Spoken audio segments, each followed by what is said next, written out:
Welcome back, my name is Dave. Today we're doing the 2025 Honda Grom Top Speed Run. So this is a fully stock Honda Grom. The gearing we have is a 15-tooth sprocket in the front and a 38-tooth in the rear. Stock chain, stock gearing, stock everything.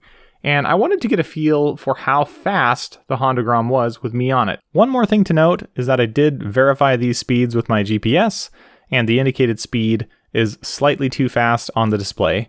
If we're going 60 miles per hour, we're running about 2 miles per hour too fast versus the GPS. So if you see 60 miles per hour on the display, it's actually going to be 58 miles per hour GPS verified. So this is me fully upright. I'm transitioning between fourth and fifth gear. It touched 57 miles per hour for just a second, and that was it. That was max. I was going on a slight decline with a slight headwind, fully upright in that particular moment. So now we're in fifth gear. I was touching red line in fourth gear. You may be able to go this fast in fourth gear, but I didn't want to go really past the 8,500 mark on my tachometer. So we're just fully tucked in fifth gear.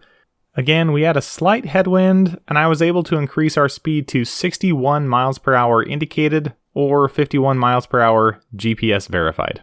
And that was it.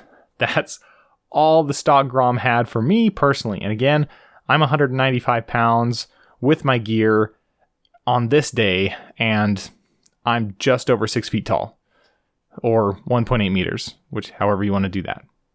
So we're going to do some modifications to the Grom. We're going to put a 14-tooth sprocket on it, and we're also going to get a speedo healer so we can actually fix our speed so we don't have to go between GPS and what's on the display.